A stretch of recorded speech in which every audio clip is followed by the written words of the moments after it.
तो GIC GS के लिए हम लोग क्या शुरू किया जाए? पढ़ाई लिखाई चल रही है ना? समय का सदुपयोग करिए, क्योंकि यह जो पीरियड है यह अभी लंबा चलेगा। तो इसलिए ऐसा ना हो कि आप वेट करते रहें। बिल्कुल किसी चीज़ की प्रतीक्षा न कीजिए। आपकी परीक्षाएं हो सकता हो कि जीआईसी तो संभावित है कि उसी समय हो, लेकिन हो सकता है थोड़ा सा 1-1.5 महीने बाद हो। लेकिन ये न मान के चलिए कि हमारा एग्ज़ाम टल रहा है। आप उसी जून के मान के ही प्रिपेयर करें। टल जाए तो ठीक है, नहीं तो अभी टलने की आयोग अभी तैयार नहीं है टालने के लिए उन परीक्षाओं को, पीसीएस और जीआईसी को। तो इसमें थोड़ी सी चर्चा हम लोग इसकी भी कर लें।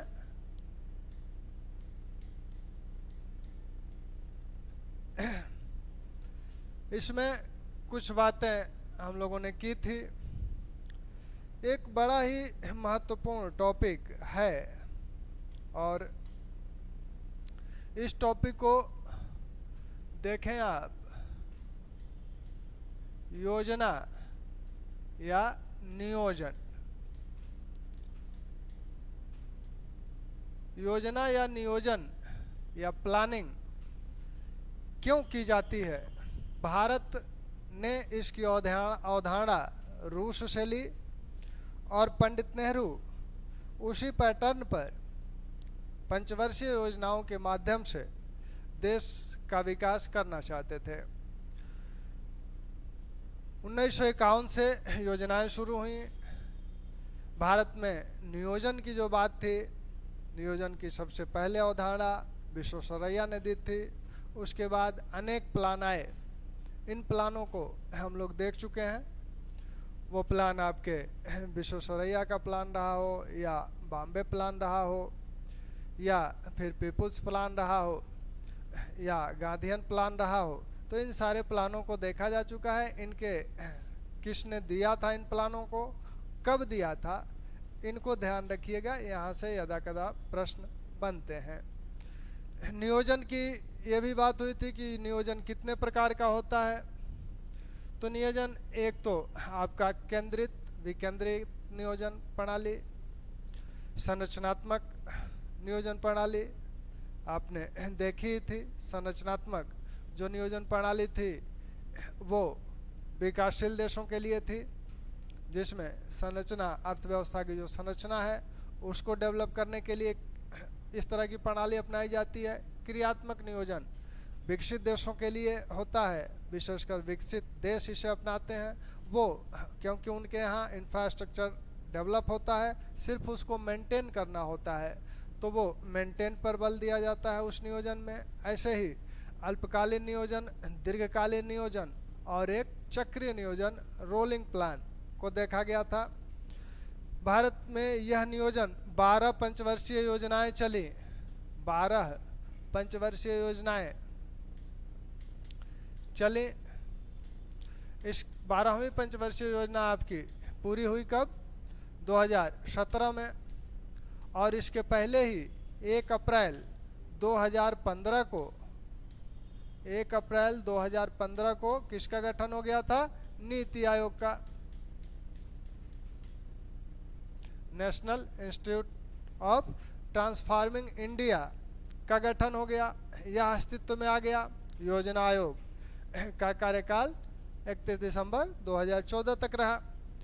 तो इस नीति आयोग ने 2017 में जो 12वीं पंचवर्षीय योजना पूरी हुई, इसके बाद नीति आयोग अब किसी अगली पंचवर्षीय योजना की घोषणा नहीं किया। वो कहा कि अब पंचवर्षीय योजनाएं नहीं चलेंगी। इसकी जगह नीति आयोग 3 तरह के प्लान लाता है सामने। एक जो प्लान इनका 3 वर्षीय प्लान है, एक्शन एजेंडा। फिर 7 वर्षीय प्लान है, स्ट्रेटजिक प्लान। और फिर 15 वर्षीय विजन प्लान। तो नीति आयोग द्वारा पंचवर्षीय योजनाओं को छोड़ दिया गया और यहाँ से 3 वर्षीय क्या दिया गया? 3 वर्षीय एक्शन प्लान या एजेंडा। फिर 7 वर्षीय स्ट्रेटजिक प्लान और 15 वर्षीय विजन प्लान।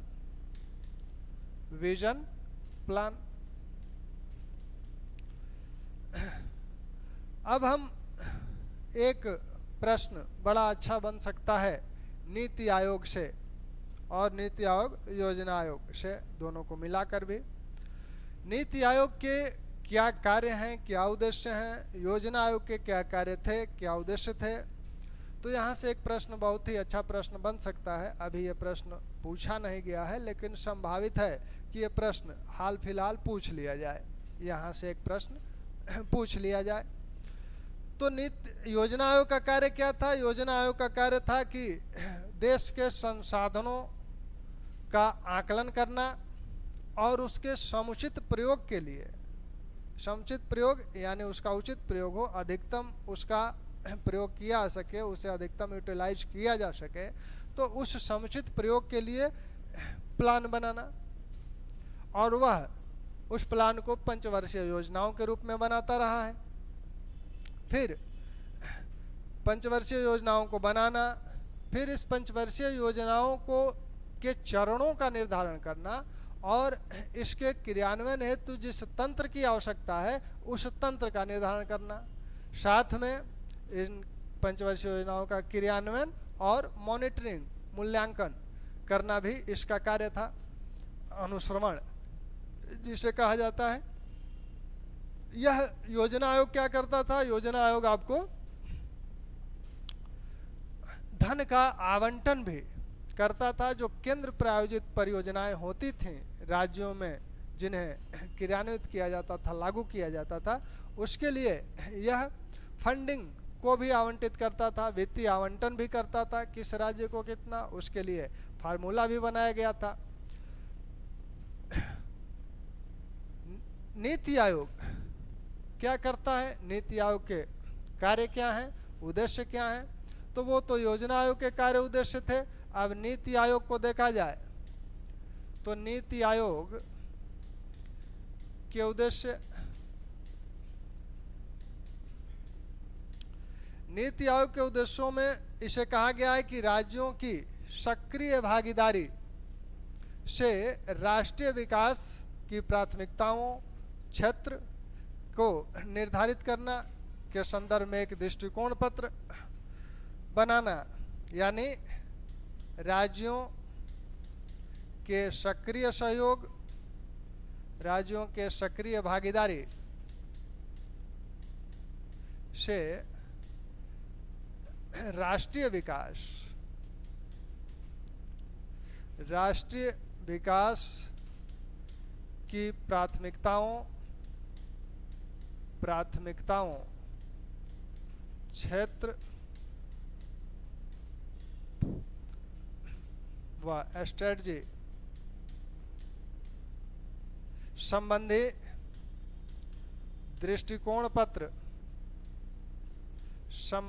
दृष्टिकोण पत्र तैयार करना।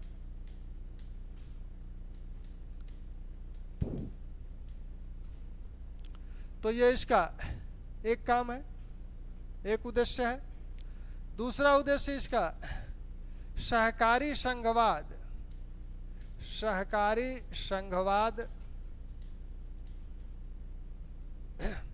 को सुनिश्चित करना, क्योंकि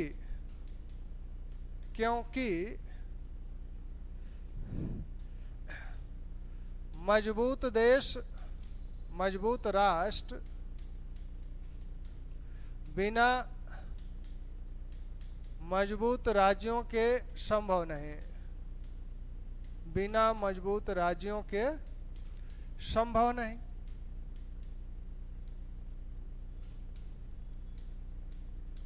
यानी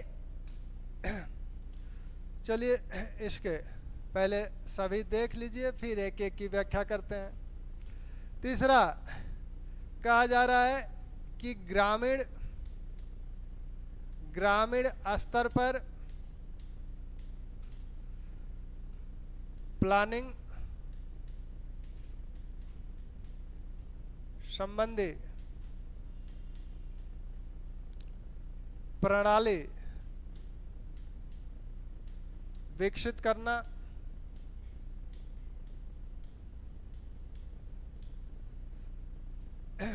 फिर कहा जा रहा है कि समाज के वो वर्ग जो आर्थिक विकास के लाभ से वंचित हैं, समाज के उन वर्गों का विशेष ध्यान रखना जो आर्थिक विकास के लाभ से वंचित है।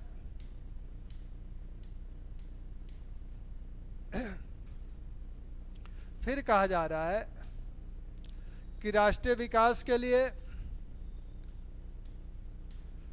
विकास हेतु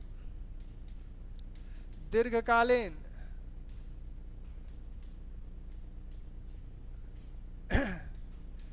रणनीति तय करना,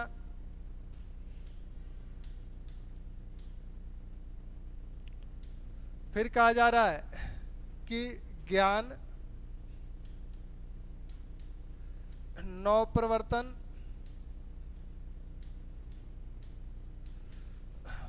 उद्यमी सहयोग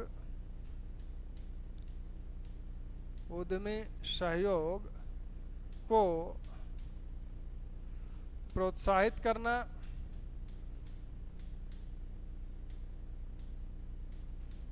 और इस संदर्भ में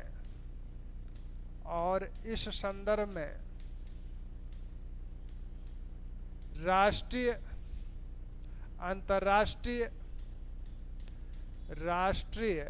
व अंतर्राष्ट्रीय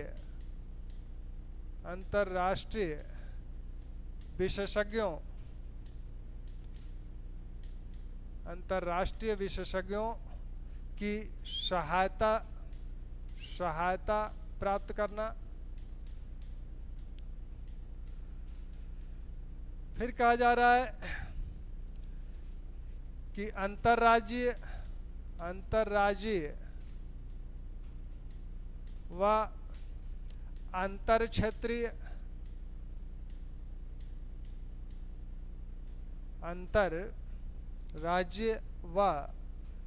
अंतरक्षेत्रीय विवादों के समाधान हेतु एक प्लेटफार्म के रूप में प्रस्तुत होना,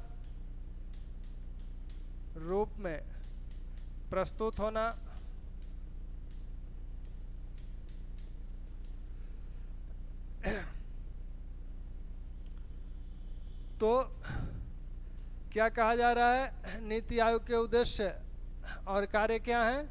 नीति आयोग के उद्देश्य और कार्य देखिए, राज्यों की सक्रिय भागीदारी से राष्ट्रीय विकास की प्राथमिकताओं,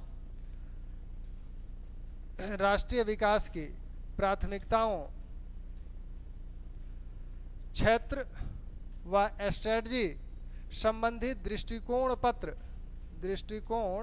पत्र तैयार करना।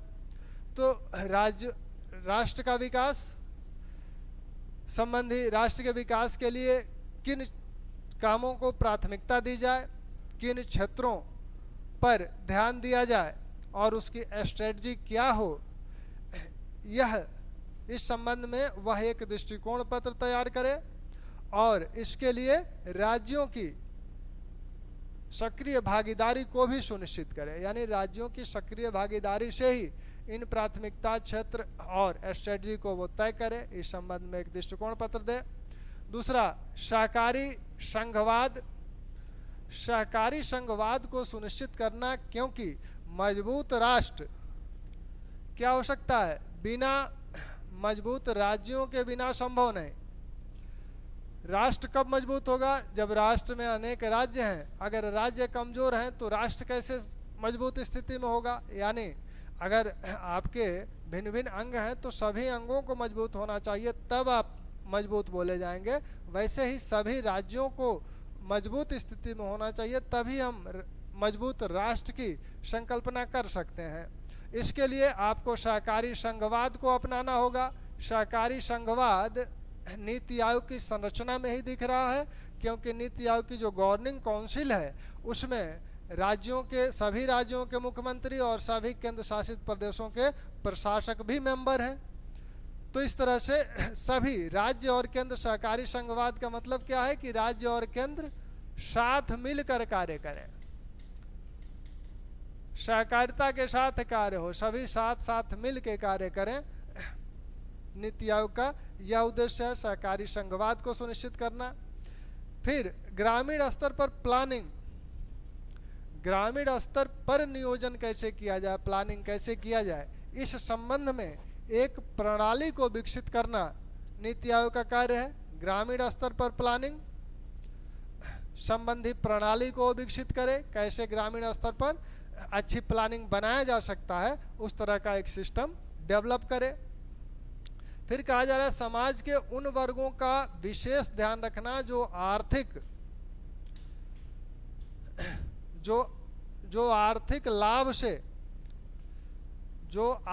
लाभ से वंचित हैं।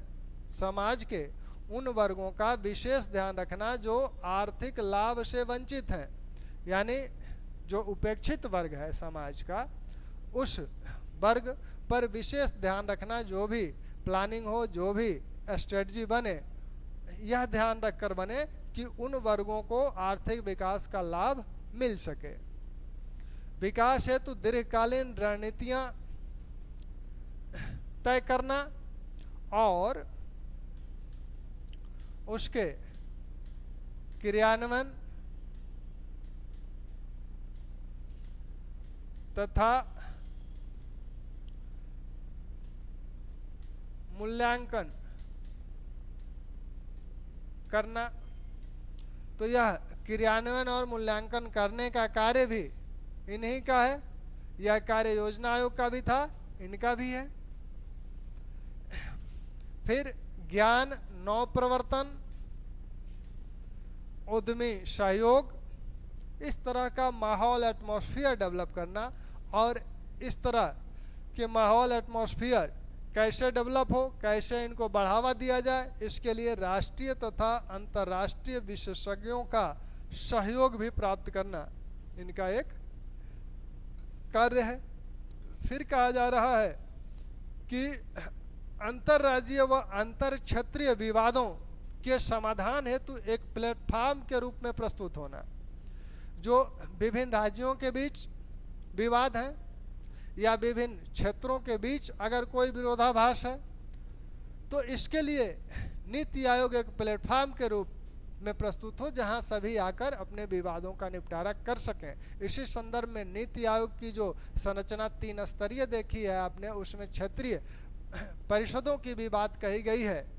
जब एक से अधिक राज्यों संबंधी मामले होते हैं तो वहां उन पर विचार उस परिषद में होती है, जिसका अध्यक्ष भी प्रधानमंत्री होता है।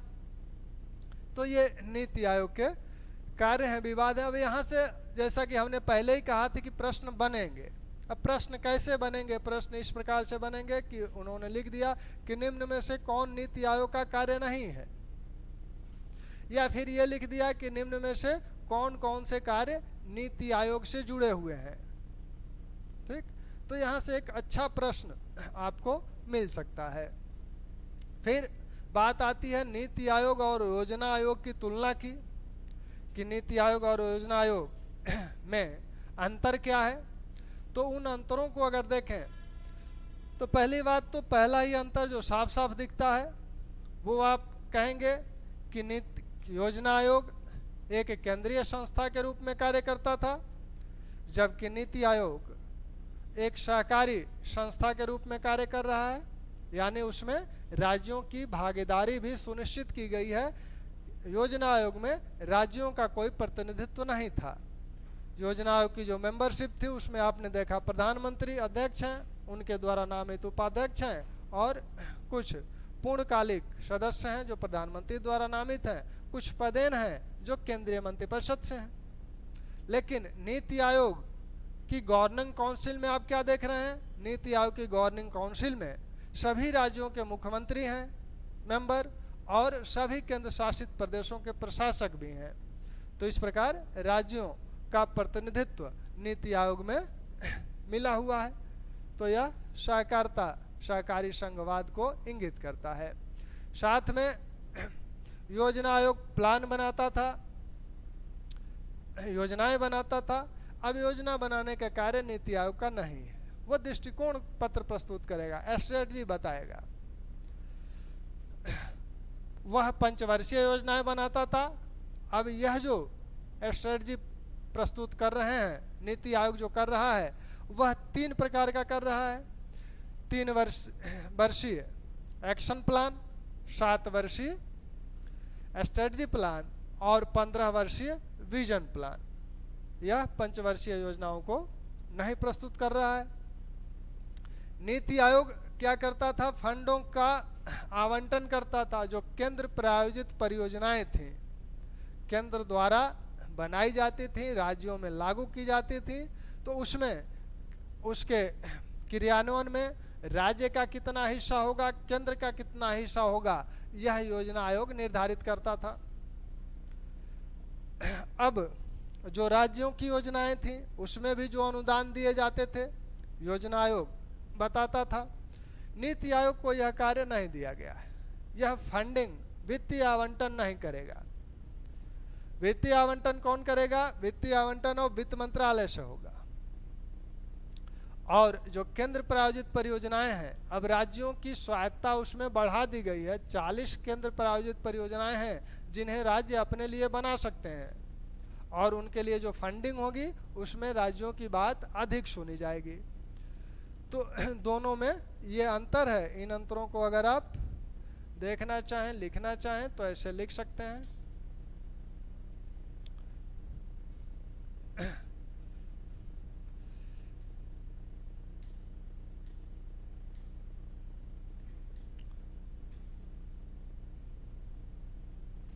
योजना आयोग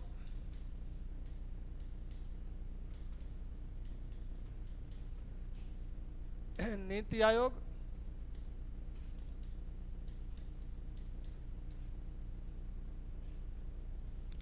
योजना आयोग के पहले उपाध्यक्ष गुलजारी लाल नंदा और अंतिम उपाध्यक्ष मोंटेक्सी आलूवालिया, और नीति आयोग के पहले उपाध्यक्ष अरविंद पनगढ़िया और वर्तमान उपाध्यक्ष राजीव कुमार। तो इनको ध्यान रखिए। नीति आयोग क्या करता, योजना आयोग क्या करता था? पंचवर्षीय योजनाएं बनाता था। योजना आयोग पंचवर्षीय योजनाएं बनाता था। नीति आयोग क्या कर रहा है? योजनाएं।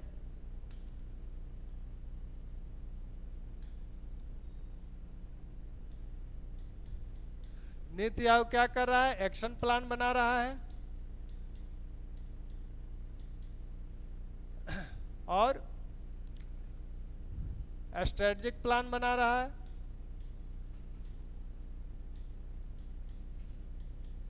और विजन प्लान है इनका। यह 3 वर्ष के लिए है या 7 वर्ष के लिए या 15 वर्ष के लिए है, आप पहले ही देख चुके हैं। यह एक केंद्रीय संस्था थी। यहाँ इसमें राज्यों व केंद्र शासित प्रदेशों की भागीदारी या प्रतिनिधित्व भी सुनिश्चित किया गया है। सुनिश्चित किया गया है। ठीक। योजना आयोग क्या करता था, ये जो योजनाएं बनाई जाती थी यहाँ, तो ये एक तरह से ऊपर से नीचे की ओर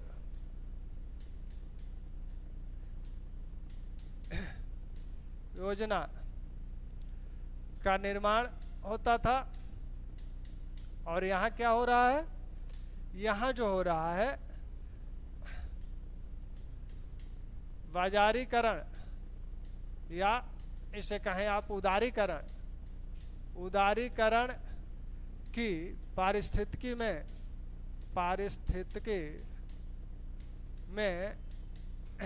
राष्ट्रीय विकास की स्ट्रेटजी को तय करता है। यहाँ नीचे से ऊपर की ओर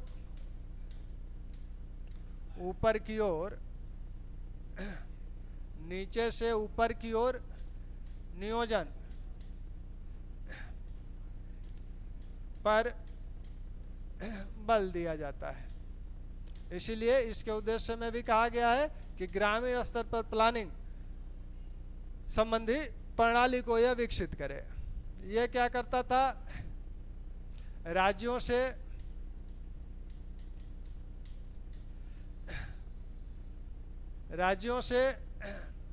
योजना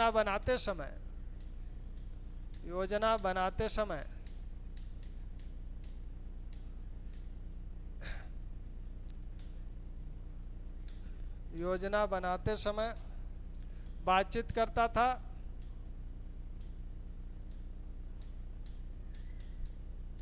और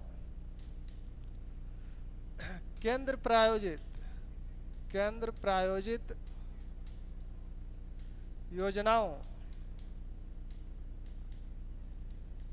में राज्यों की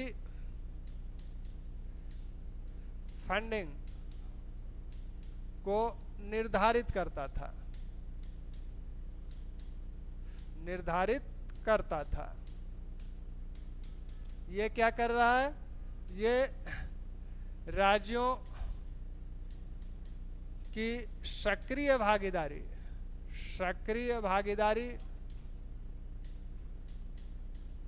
को सुनिश्चित करता है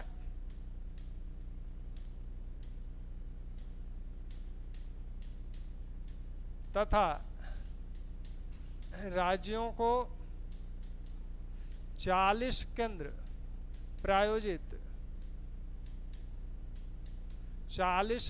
प्रायोजित परियोजनाओं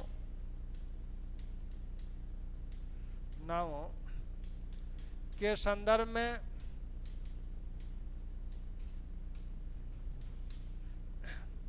योजना तैयार करने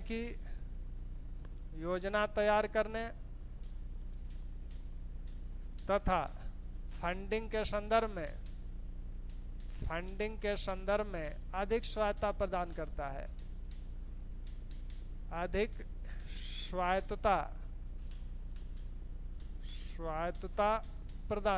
है। ठीक।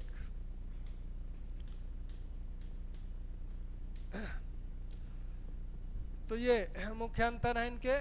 एक अंतर आप और लिख सकते हैं, अगर देखना चाहें तो। वो अंतर ये है कि योजना आयोग के समय मंत्रालयों पर योजना आयोग का प्रभाव था। यानी पहले जब फंडिंग होती थी, फंडिंग का कार्य भी यही कर रहा है, तो मंत्रालय इसका चक्कर लगाते थे। अब फंडिंग का कार्य यह नहीं कर रहा है, फंडिंग का कार्य अब गया वित्त मंत्रालय के पास, तो अब सभी मंत्रालय वित्त मंत्रालय का चक्कर लगाएंगे। तो यह कार्य इसके चलते व्यावहारिक रूप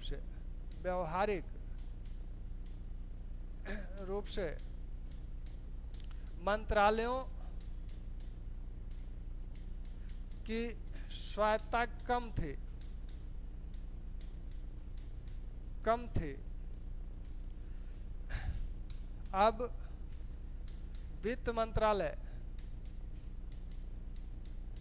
इसमें नीति आयोग में अब वित्त मंत्रालय की भूमिका फंडिंग के संदर्भ में, वित्तीय आवंटन के संदर्भ में, वित्तीय आवंटन के संदर्भ में बढ़ गई है। ठीक, तो ये आपका, तो यहाँ से एक प्रश्न आपको, एक अच्छा प्रश्न मिल सकता है, और उसको आप, क्योंकि नीति आयोग के कार्य क्या है, तो लिख सकते हैं कि निम्न में से कौन सा नीति आयोग का कार्य नहीं है, या निम्न में से कौन सा नीति आयोग का कार्य है, या निम्न में से कौन सा योजना आयोग का कार्य है या नहीं है। इसके बाद पंचवर्षीय योजनाएं, 12 पंचवर्षीय योजनाएं हैं। 12 पंचवर्षीय योजनाओं में इन 12 पंचवर्षीय योजनाओं की बात हम लोग देखें एक एक करके। इन पंचवर्षीय योजनाओं की क्या विशेषताएं रही हैं, क्या हुआ है महत्वपूर्ण रूप से एक पंचवर्षीय योजना में। तो भारत में देखा गया कि 12 पंचवर्षीय योजनाएं, पहली पंचवर्षीय योजना आपकी 1951 से शुरू हुई और 1951 से 56 तक पहली पंचवर्षीय योजना चली। 1956 से 61 तक दूसरी पंचवर्षीय योजना चली और 1961 से 66 तक तीसरी चली। तीसरी पंचवर्षीय योजना कुल 12 पंचवर्षीय योजनाओं में सबसे असफल योजना मानी जाती है। तृतीय पंचवर्षीय योजना के समय ही भारत 2 युद्ध लड़ा था, इसके 2 पड़ोसी देशों से इसे युद्ध करना पड़ा था, तो आर्थिक स्थिति बहुत ही डावाडोल थी उस समय, इसलिए अगली पंचवर्षीय योजना को शुरू करने की स्थिति में भारत नहीं था। तो यहीं पर प्रथम योजना अवकाश आपको देखने को मिलता है। भारतीय योजना इतिहास में 3 योजना अवकाश आपको देखने को मिलेंगे। तो 3 योजना अवकाश में प्रथम, जिसे योजना अवकाश का नाम दिया जाता है, योजना अवकाश। योजना अवकाश का मतलब यह है कि यहाँ से अब 1966 से योजना ब्रेक हो गई, पंचवर्षीय योजना कंटिन्यू नहीं रही। अब यहाँ क्या हुआ, 1966-67 में 1 वर्षीय योजना चली,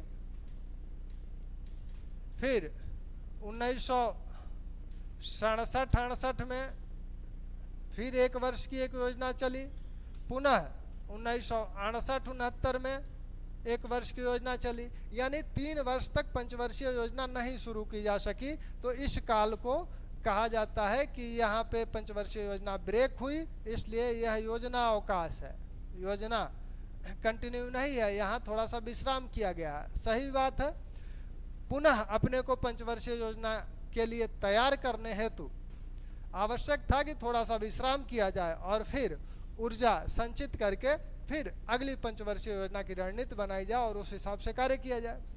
तो यहाँ पर 3 तो प्रथम योजना अवकाश 1966 में देखने को मिला। इस समय 3 वार्षिक योजनाएं चली। इस योजना अवकाश के दौरान ये 3 वार्षिक योजनाएं ये हैं। द्वितीय योजना अवकाश आप देखें तो वह योजना अवकाश आपको कब देखने को मिलता है, तृतीय के बाद चौथी योजना आपकी शुरू हुई 1969 से 74 तक चली, चौथी। 5वीं चली 1974 से 79 तक, 1979 तक। इसी 5वीं पंचवर्षीय योजना को क्या किया गया, जनता पार्टी सरकार द्वारा इस 5वीं पंचवर्षीय योजना को 1 वर्ष पहले समाप्त कर दिया गया। यानी अगर कहा जाए 5वीं पंचवर्षीय योजना का काल क्या है, तो 5वीं पंचवर्षीय योजना का काल आप बताएंगे 1974 से 78, सिर्फ 4 वर्ष ही चली। जनता पार्टी सरकार 77 में बनी, उसने इस पंचवर्षीय योजना को 1 वर्ष पहले ही समाप्त कर दिया। और उसके बाद जनता पार्टी सरकार ने 1978 से क्या किया, रोलिंग प्लान शुरू किया। 1978 से जनता पार्टी सरकार ने रोलिंग प्लान, चक्रीय नियोजन को दिया किसने, विश्व संदर्भ में चक्रीय नियोजन के प्रवर्तक हैं गुनार मिडल। Gunnar Myrdal. चक्रीय नियोजन के प्रवर्तक विश्व संदर्भ में है गुन्नार मिडल, और भारत के संदर्भ में इसके प्रवर्तक हैं, भारत में डीटी लाकड़वाला, डीटी लाकड़वाला, लाकड़वाला। तो भारत में अगर पूछा जाए कि भारत में रोलिंग प्लान के प्रवर्तक कौन है, तो आप कहेंगे डीटी लाकड़वाला है। और विश्व संदर्भ में इसको दिया किसने, गुन्नार मिडल ने। अभी अब तो यहाँ पर जनता पार्टी सरकार ने 1978 में इसे शुरू किया, यानी 6वीं पंचवर्षीय योजना जो जनता पार्टी सरकार द्वारा शुरू की जाएगी वो 1978 से लेकर चलेगी, 1978 से ये चलेगी, 5 साल और जोड़ लीजिए, यानी 83 तक चलनी चाहिए। लेकिन हुआ क्या कि फिर कांग्रेस जनता पार्टी सरकार गिर गई और कांग्रेस की सरकार फिर आई। तो कांग्रेस की सरकार ने क्या किया, 78, ये जो 78 से 79 एक वर्ष जब चली, 78 से 79, तब कांग्रेस सरकार ने इसको यहीं रोक दिया, इसको आगे नहीं बढ़ने दिया। यानी ये रोलिंग प्लान सिर्फ एक वर्ष भारत में चल पाया, 1978 से 79। तो आपसे कहा जाए कि भारत में रोलिंग प्लान का काल क्या था, कब चला था रोलिंग प्लान, तो रोलिंग प्लान आपका चला 1978 से 79, सिर्फ एक वर्ष। जनता कांग्रेस सरकार ने इस 6वीं पंचवर्षीय योजना को रोक दिया यहीं, और फिर आगे के लिए उसने एक वर्षीय योजना चलाई 1979 से 1980। इस योजना को ब्रेक कर दिया गया, फिर 79 से 80 एक वर्षीय योजना चली। तो यहाँ द्वितीय योजना अवकाश अगर आप देखेंगे तो वो 1979 में देखने को मिल रहा है। फिर एक वर्षीय एक योजना चली 1979 से 80 के बीच। तो भारत का ये द्वितीय योजना अवकाश है। अब कांग्रेस सरकार ने क्या किया कि इस 80 को एक पंचवर्षीय योजना चलाया, और फिर आपको वह 1980 से 85 के लिए 6वीं पंचवर्षीय योजना शुरू करती है। 6वीं पंचवर्षीय योजना फिर दोबारा शुरू हुई, तो यही 6वीं पंचवर्षीय योजना मानी जाती है 1980 से 85। तो 6वीं 1980 से 85 चली, फिर 7वीं आपकी 1985 से 5 वर्ष और 90। अब यहाँ 90 पे आके फिर एक बार भारत की अर्थव्यवस्था डावाडोल हुई। भारत का जो भुगतान संतुलन था वह डावाडोल हुआ, और जो विदेशी मुद्रा भंडार था वह कुछ ही हफ्तों का बच गया था। तो ऐसे में नई पंचवर्षीय योजना शुरू करने की स्थिति में भारत नहीं था। तो इसलिए फिर एक आपको योजना अवकाश देखने को मिलेगा। तो तृतीय योजना अवकाश, योजना अवकाश, फिर यहाँ योजना पंचवर्षीय योजना ब्रेक हुई। अब फिर यहाँ 1990-91 और 1991-92 में 2 एक वर्षीय योजनाएं चली। फिर योजना अवकाश हुआ, कब हुआ, 1990 में। यहाँ 2 एक वर्षीय योजनाएं चलाई गई। तो योजना, भारतीय योजना इतिहास में 3 बार योजना अवकाश देखने को मिलता है। एक योजना अवकाश आपको मिला है 1966 में, दूसरा योजना अवकाश 79 में मिला, और तीसरा योजना अवकाश 1990 में मिला। अब यहाँ जो रोलिंग प्लान है, रोलिंग प्लान की थोड़ी सी बात ध्यान रखिएगा कि रोलिंग प्लान में 3 प्रकार के प्लान होते हैं। एक तो एक वर्षीय प्लान होता है, दूसरा मध्यकालीन प्लान होता है, और तीसरा दीर्घकालीन होता है। तो इस रोलिंग प्लान में जो आप बात करेंगे, तो रोलिंग प्लान में आप देखेंगे तो आइए नए पेज से, रोलिंग प्लान में आप देखेंगे तो एक वर्षीय, जो एक वित्तीय वर्ष के लिए होता है, फिर मध्यकालीन, ये प्रश्न पूछे जाते हैं कि किसमें दीर्घकालीन नियोजन होता है, तो मध्यकालीन 3 से 5 वर्ष के लिए प्लान किया जाता है और एक दीर्घकाल का प्लान किया जाता है। दीर्घकालीन यह है आपका 15 से 20 वर्ष के लिए प्लान किया जाता है। मान लीजिए जैसे 1979 से 78 से 79 अपने यहाँ रोलिंग प्लान चला, तो यह 78 से 83 की पंचवर्षीय योजना थी, जो 78 में 83 तक की बात करती थी। फिर जब ये एक साल पूरा हुआ इसका 79, तब यह क्या करेगी, 1900 अगला वित्तीय वर्ष जो होगा 1979 से 83 ही होना चाहिए। एक वर्ष की तो पंचवर्षीय योजना पूरा, एक वर्ष तो पूरा हो गया एक पंचवर्षीय में। लेकिन यह रोलिंग प्लान क्या करता है कि उस एक वर्ष को स्थिर नहीं मानता है, फिर अगले वर्ष को वो जोड़ लेता है। तो ये जो 83 था अब ये 84 हो जाएगा। एक वर्ष इधर खत्म होगा, अगले एक वर्ष को इसमें जोड़ लिया जाएगा। वैसे ही 79 से 80 खत्म होगा तो फिर 80 से ये 85 हो जाएगा। तो इस प्रकार की प्लानिंग रोलिंग प्लान में होती है। इसका प्रमुख लाभ क्या होता है? लाभ ये होता है कि किसी पंचवर्षीय योजना के दौरान 1-2 वर्ष ऐसे हों जिसमें विकास दर बहुत धीमी रही हो या न रही हो, तो उससे क्या होता है कि पूरी पंचवर्षीय योजना का जो टारगेट है, लक्ष्य है, वो प्रभावित हो जाता है और उस एक सेक्टर पर पूरी पंचवर्षीय योजना फोकस हो जाती है और फलस्वरूप पंचवर्षीय योजना फ्लॉप हो जाती है। तो इस प्रभाव को कम करने के लिए ये कहा जा रहा है इसमें कि एक वर्ष को छोड़ के फिर पुनः अगले एक वर्ष को जोड़ लें, फिर यहाँ पुनः एक अगले वर्ष को जोड़ लें। तो इस तरह से हम पिछली गलतियों से इस योजना को प्रभावित नहीं होने देंगे। ठीक, अब हम लोग पंचवर्षीय योजनाओं को एक दिन 1-2 लेक्चर में 12 पंचवर्षीय योजना की मुख्य मुख्य विशेषताओं को देख लिया जाएगा। थैंक्स।